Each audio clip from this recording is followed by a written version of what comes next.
Fala pessoal, o GM Evandro aqui, bora pro nosso vídeo de hoje da série de partidas de 10 minutos aqui no chess.com, a nossa série de speedrun, onde eu vou subindo o rating desde os 400 até os 2.200 aqui no chess.com e vou te mostrando como que você pode fazer para melhorar no xadrez também.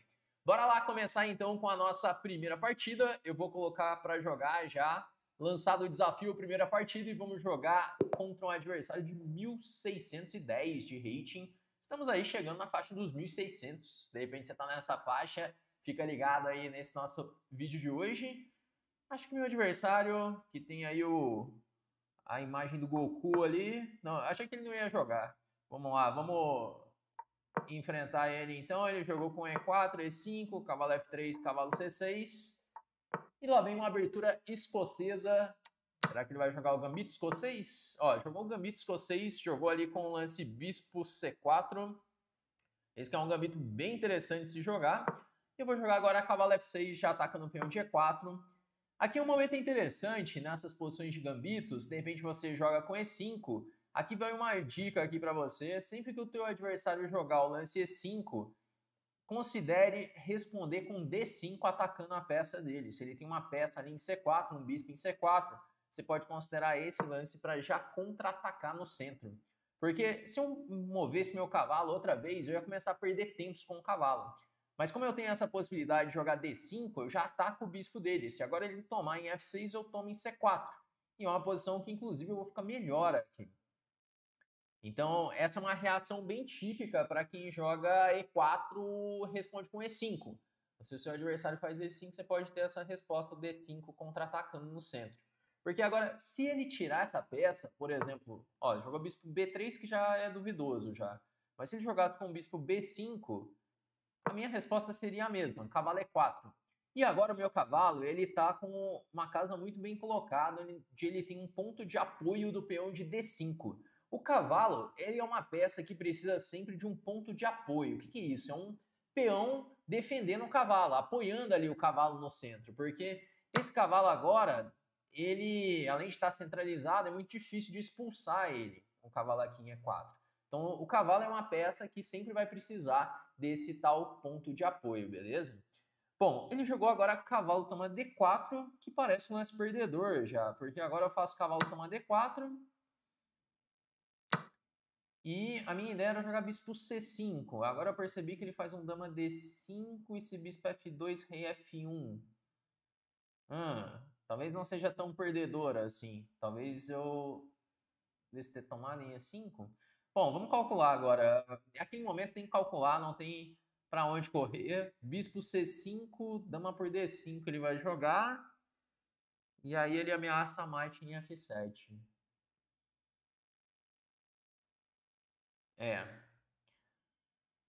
Se... Bom, bispo... Vamos lá. Bispo C5, dama por D5. Se eu jogar dama por D5, bispo D5, cavalo F2, torre por F1. E aí ele tá atacando F2 e tem uns teminhas em F7 ainda. Pô, não tão simples, hein? Talvez eu tenha que jogar C6 e defender simplesmente, para depois fazer bispo C5. Não era bem essa a minha ideia. Vou pela última vez tentar o bispo C5, dama D5. Se bispo F2, rei F1. Nunca poderia continuar agora. Se bispo F2, F1, se bispo E6... Bispo E6, dama E4, dama D1, também não tá tão claro.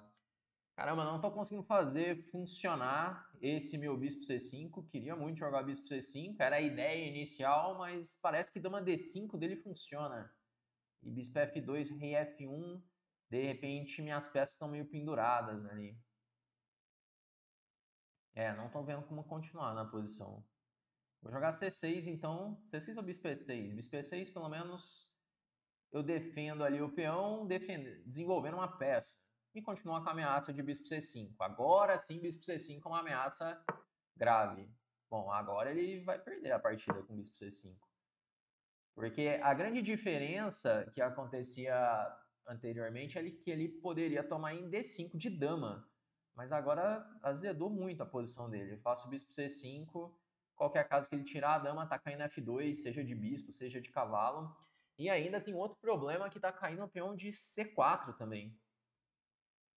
Não, e aí começou a cair muita coisa, muito material aí na posição dele. Ele fez agora dama D3, mas aí eu faço cavalo também F2. Atacando já a dama de D3, atacando a torre de H1 e aqui cai uma torre inteira. Aí caiu muita coisa. É engraçado, né? Tem posições onde você fica pensando, caprichando ali. E aí no fim, você faz um lance qualquer, teu adversário entrega tudo, né? Entrega uma torre inteira. Então, isso é legal de perceber que às vezes tem que ser mais prático nas partidas. Tem muita gente, né? Inclusive eu tenho muito aluno que tem dificuldade com isso. Muitas vezes os alunos falam assim, caramba, mas eu perco muitas partidas no tempo, né? Eu fico bem, mas não ganho a partida. Às vezes o cara joga bem, ele joga melhor do que o nível que ele tem, melhor que o rating que ele tem. Só que ele não é muito prático, acaba pensando demais. E às vezes se ele fizesse um lance mais intuitivo, sabe? Que não precisa ser às vezes o melhor lance, mas se ele fosse mais prático, ele já teria um rate maior, já teria um nível maior ali, porque essa questão prática, ela influencia muito no xadrez. Tem que ser um jogador prático também. E isso aqui é um exemplo, né? Porque eu pensei e, bom, fiz um bispo E6 normal, o cara na sequência entregou uma torre inteira. Bom, vamos lá. Ele jogou C toma D5 e agora o que eu posso fazer na posição? Porque, bom, bispo toma D5 é um lance, aí dama B5 cheque, que aí tá caindo o bispo. Talvez eu tenha que jogar um cheque em B4 primeiro, mas ele tem o mesmo dama B5. E tem outros lances também, dama H4 cheque, CG3, cavalo G3, e aí toma em G3. Parece interessante isso, né? Vamos jogar dama H4 cheque? Porque agora G3, eu faço cavalo por G3. E se jogar o mesmo dama B5, eu faço bispo D7. E agora a dama toma eu tenho cavalo E4. Essa aqui é a ideia. Que eu tenho um descoberto ganhando a dama dele. Cavalo E4 cheque. A dama controla F2, que seria a casa de volta da dama para defender o cheque. E aí caiu a dama em C5. Ele caiu exatamente na posição. E aí acabou perdendo a partida.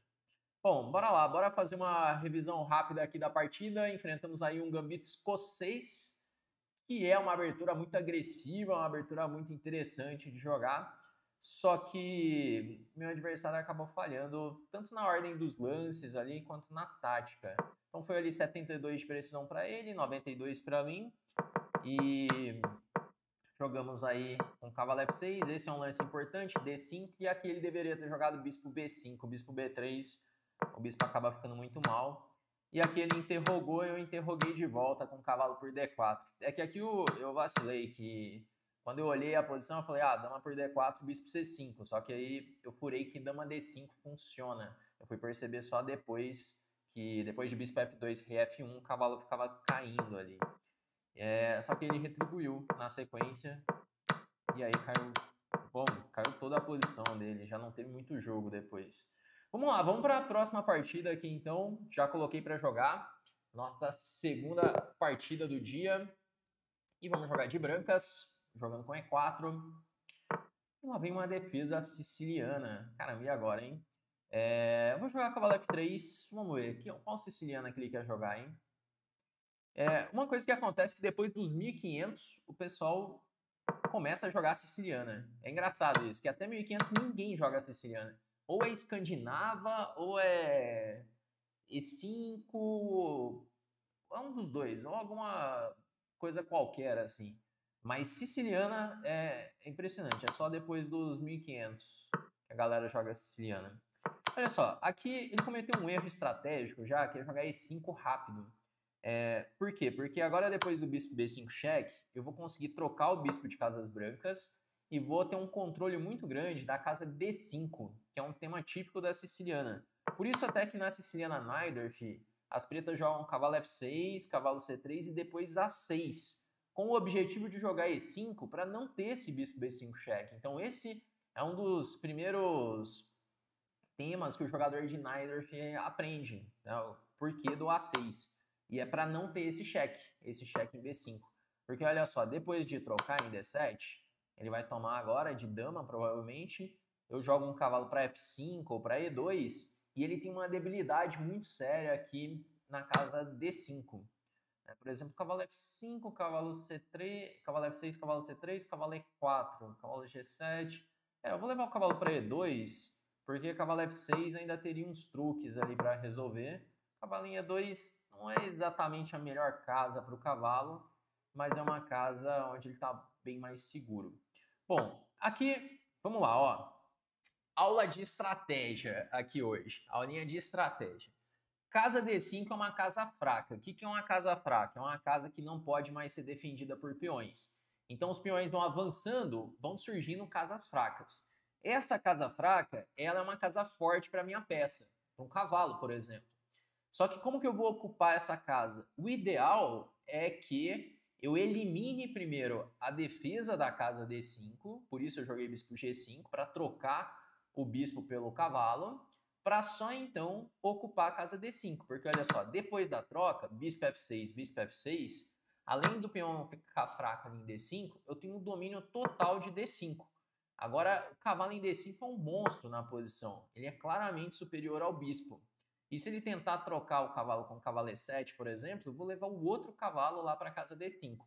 Então aqui, estrategicamente, eu vou conseguindo uma vantagem duradoura, uma vantagem bem interessante a longo prazo. Então, isso aqui é estratégia. Conforme você vai conhecendo mais sobre estrutura de peões, casas fracas, trocas de peças, você vai entendendo melhor esses temas. Bom, vamos lá. Ele jogou rocando agora. Como que eu posso melhorar a posição? Vou jogar dama D3 para conectar as torres. É uma casa natural para dama. Ah lá, ele foi com um cavalo lá para E7. Agora eu jogo o cavalo por E7 e vou manobrar o meu cavalo para C3 e depois para D5. E aqui vai surgir uma clássica posição de cavalo bom contra bispo mau. Que o meu cavalo ele vai ser muito mais forte em D5 do que o bispo do meu adversário. Bom, tem umas partidas muito instrutivas nesse sentido. Partida de cavalo bom contra bispo mau. Tem uma partida do livro Zurich 53, partida jogada pelo Geller contra o Najdorf, numa siciliana Najdorf, que é muito instrutiva, cara. É uma posição, inclusive, muito semelhante a essa daqui, que eu tô jogando, que fica aí o cavalo monstro contra o bispo. É uma partida bem legal. Tem uma outra bem interessante do Smyslov. Aí é contra um jogador menos conhecido já, que tem no Estratégia Moderna do Xadrez. Você vê que assim, as referências quando a gente fala de estratégia são essas partidas clássicas, partidas de campeões mundiais, de grandes jogadores. Essa é uma coisa que eu sempre ensino para os meus alunos da Chessflix, que para você atingir um próximo nível, assim, você tem que começar a conhecer mais sobre estratégia e conhecer dessas partidas clássicas, essas partidas de grandes jogadores, porque assim você vai sabendo como criar os planos, qual peça trocar, para onde ir com as suas peças, né? Então a estratégia ela acaba tendo um peso muito grande ali quando você vai passando da faixa dos 1500, por exemplo, a estratégia ela é bem importante. Bom, agora vamos lá, como que eu posso jogar essa posição? É uma posição que assim, eu vou ter que ir melhorando aos poucos ela, e eu vou começar dobrando as torres na coluna D, e eu posso fazer isso, por exemplo, jogando um dama E2 e dobrar essas torres depois. Pode ser uma ideia interessante. Dama B5 é um lance que talvez, mas vamos lá, vamos jogar um simples. Dama E2 para torre D3, torre D1, jogar um G3, rei G2. É uma posição que tem vários lances úteis para ir melhorando a posição aos poucos. Ele em algum momento vai tentar o F5, né, um lance típico aí também. Vou jogar aí por F5. E aí vamos tentar explorar as debilidades que existem aí na posição dele. Posso seguir o plano do torre D3? Torre D3 E4, torre D4. Acho que sim, acho que dá para jogar o torre D3. Ameacei um torre F3 para tomar lá em F8. E E4 direto, acredito que torre D4 e o peão de E4 ele está bem vulnerável na posição. Olha só, ele veio com dama E6. Vamos seguir o plano de dobrar as torres com torre D1. Porque em algum momento eu posso pensar em jogar um cavalo B4, atacando assim a torre de C6 e podendo simplesmente ganhar o peão de D. Eu só tenho que ficar de olho se não vai rolar um bispo B6 em algum momento para pressionar F2. Inclusive ele jogou bispo B6.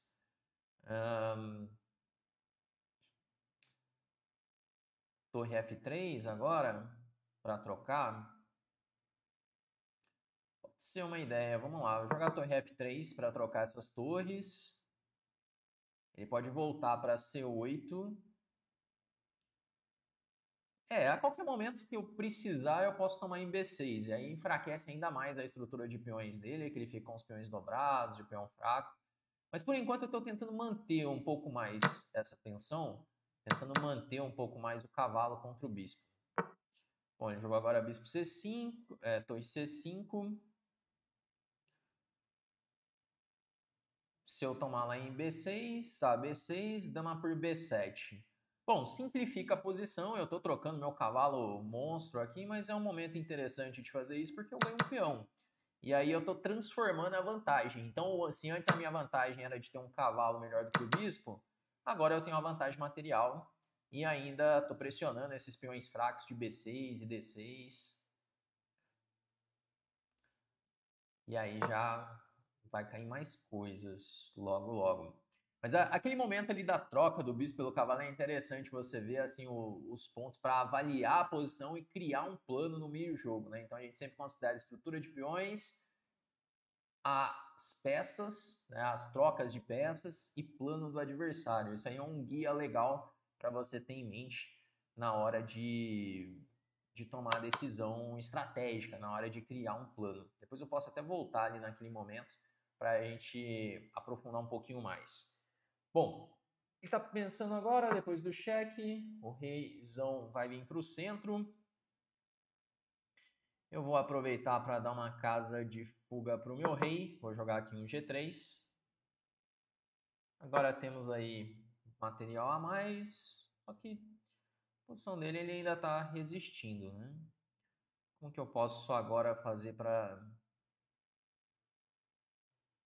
destruir essa posição, né? Ele ainda está... Se eu jogar torre D3, E4, torre D4, E3, aí de repente eu dei contra-jogo para ele.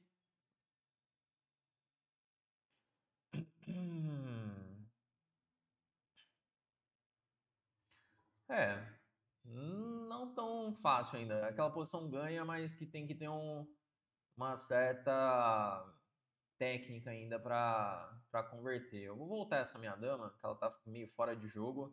Jogar um dama 6 para dama D3. Porque apesar do rei dele estar ali em G6, eu não estou conseguindo passar minha torre para o ataque. Vamos trazer a dama de volta, que a dama assim fica mais coordenada, as peças ficam mais em harmonia. Agora eu posso jogar um dama D4. A torre ela fica meio estranha ali em C5, que ela fica passiva na defesa de D5. Começa a pensar em lances como B4 em algum momento. Vou jogar um rei G2 primeiro. Talvez ele faça dama F5 para dama F3. Vamos ter que trabalhar ainda a posição. Ainda não tá desmoronando a coisa toda. Olha, ele jogou dama F7, eu vou jogar dama E3. Vamos trocar as peças aqui, ficar com a torre em D4. Em algum momento eu posso pensar num F3, num C4 também, pode ser. São lances que dá para considerar na posição. E agora ele está pensando um pouco... torre... Beleza, vamos jogar um... ele está querendo jogar um torre F6, né? Esse que é o plano dele. Temos aí 3 minutos. Acho que é o momento de começar a jogar um pouquinho mais rápido na posição.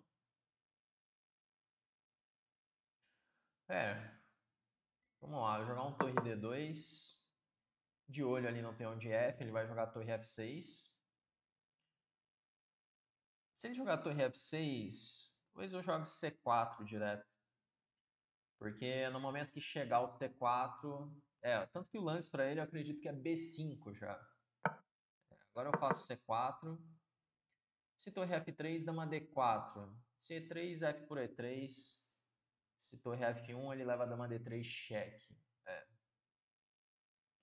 E agora se ele tomar em C4, eu estou jogando dama por E4, cheque. E aí, de repente, o rei ele vai ser um problema para ele no que abre a posição.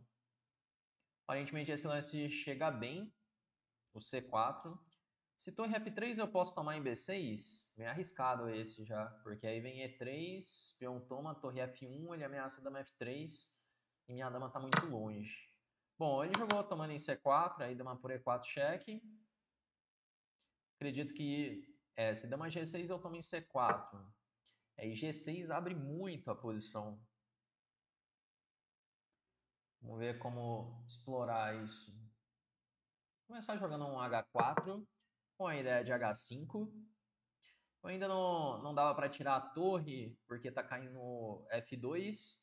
Talvez eu jogue um dama D4 primeiro, mas agora ele enfraqueceu a sétima fileira e o rei dele tá muito exposto. A dama nunca pode sair, senão leva um cheque, um torre D7, uma dama chegando também.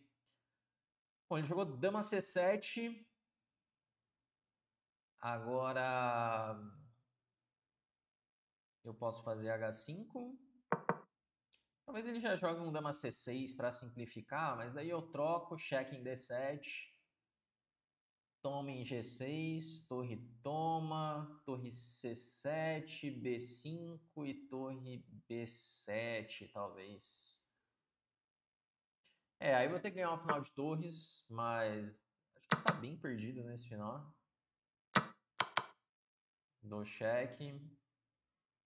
Porque o que acontece? Eu tenho um peão a mais, torre ativa contra torre passiva, rei dele cortado ainda. Agora eu faço com torre C7. E vamos começar a avançar? Acho que ainda não. Vou deixar a torre dele um pouco mais passiva. Torre B7 agora. Porque aí a torre dele vai ter que vir para G5. Eu posso pensar em F4, torre D5. Agora é F4. Porque ó, a torre dele ficou toda passiva na defesa do peão de B. E o rei ainda está cortado. Ele está querendo jogar o C3, por isso eu vou vir com o rei para H3. Porque rei F3 ele teria C3. E aí eu vou com o rei H4, G4, F5, rei H5, rei G6. Esse que é meu plano para ir passando o rei aqui por trás dos peões. Rei H4. Esse aqui eu acho que não foi bom, porque talvez ele tenha H5, mas aí torre H7. C3 troca, toma em H5 e tá tocando B7. E agora eu tô com esse plano. Agora ele torre H7. Olha que malandraço. Espera aí que eu viajei aqui um momento. Eu não posso trocar em H5. Olha que vacilo. Torre B7, C3, toma. Vou ter que jogar torre B1, C2, torre C1. Nossa. Olha aí como faltou profilaxis aqui. Se joga o A3 antes, ele podia abandonar a partida. Agora eu já nem sei se eu tô ganho mais nessa posição.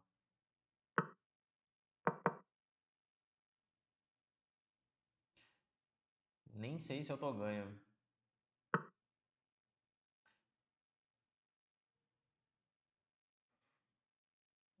A4 REC. Vou jogar um A4. A5 rei D7, A6 rei C7, A7 rei B7.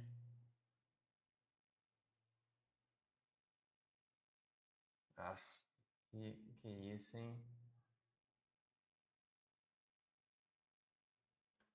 Bom, vou jogar G4. Já não ganha mais esse final. Já não ganha mais. Fazer a 5. Final de empate já. Nossa, que vacilo. Bom, eu vou tentar jogar ainda, mas se ele souber a simples defesa ali do Finidor, ele já empata esse final. Será que ele sabe? Ele tem que deixar a torre na cesta, né? Se ele não colocar a torre na cesta agora, ele pode perder esse final, hein? Ó, tem que estudar os finais, hein? Tem que estudar os finais. De repente ele tá perdido.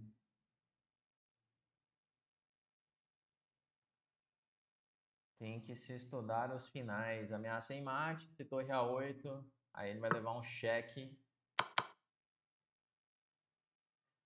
Rei F8, torre H7. Aí Rei G8, F5. Esse é um final teórico muito conhecido e era muito simples dele empatar. Muito simples. Era só deixar a torre na sexta fileira, que aí o meu rei não consegue passar. E aí quando eu colocar o peão na sexta, ele joga a torre para a oitava, começa a dar os cheques por trás. Uma vantagem de você conhecer os finais teóricos é que muitas vezes você consegue ganhar posições que são empatadas, né, e salvar posições perdidas. E aqui foi o caso, né? Bom, ele abandonou a partida. A minha conversão foi um desastre ali. Eu deveria ter jogado A3 e aí acabou a partida. A3, torre H7, acabou. Caiu o peão de H. Eu joguei o único. O único que dava chance ainda e a posição já empate ali. Já não ganha mais. Bom, vamos lá, né? Vamos fazer a revisão aqui dessa partida, que foi interessante. E olha só, antes de começar a revisão aqui, deixa eu te contar uma novidade, que esse mês é mês de aniversário da Chessflix. Então, se você quer se tornar meu aluno, começar a treinar comigo e com um time de grandes mestres, essa é a melhor chance. Entra para a nossa lista de espera, o link vai estar aqui na descrição desse vídeo, beleza? Você entrando para a lista de espera, você pode aproveitar essa condição especial de aniversário da Chessflix. E vamos lá, vamos ver o que rolou aqui nessa siciliana. Primeiro começou uma batalha estratégica, onde ele ficou muito mal. Esse momento aqui ele é bem importante, onde eu faço a troca do bispo pelo cavalo. E aí fica essa posição bem superior de cavalo contra bispo. Então essa aqui é a posição de cavalo bom contra bispo mal, por isso que ele dá essa vantagem grande, essa vantagem estratégica. Depois começamos o plano para pressionar o peão de D. E aí ele cometeu um erro, perdendo ali já um peão, caiu B7. Aqui é uma posição com muita vantagem, né? 2 pontos de vantagem. E aí tive que ir trabalhando aos pouquinhos essa vantagem, até que entra nesse final bem ganho, onde ele não tem nenhuma chance de contra-jogo, a não ser do jeito que eu joguei ali. Então, ó, aqui, por exemplo, G4, RH4 já foi uma imprecisão. No que eu joguei, eu já senti que era impreciso, porque eu permiti H5. Se eu faço G4, também já está muito mais fácil. Que era aquele plano que eu queria fazer, G4, RH4, F5, RH5, Rei G6. Só que a ordem é importante. RH5 eu dei a chance, ele aproveitou.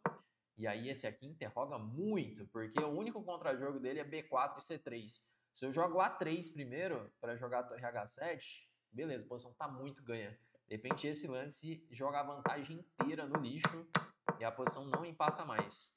E aqui ele poderia ter empatado isso. Caramba, rei E7. A5. Mas e aí? A5 se rei D7, A6, rei C7, A7, rei B7. Não. A7, rei B7. Eu nem entendi ainda por que o A5 tá ganhando. A5. Achei que o rei tava chegando ali. E tá chegando, porque ele joga rei B7, mas tá super ganho aqui. Mas o que é o lance? Vai jogar F5 agora? Talvez seja isso. Essa aqui é a ideia. Que aí, torre por F5, joga a torre e toma. E dá tempo de tomar o peão de H5, porque o rei tá cortado. Pô, era fino esse daqui. Isso deixei passar também. E aí entra uma posição que é empate morto. Empate muito morto. Aqui que é o momento. Só ele jogar esse lance, ó. Torre A6. Jogou torre A6. Controla a entrada do rei. E aí, quando avançar o peão, ele joga a torre para a oitava e começa a dar os cheques por trás.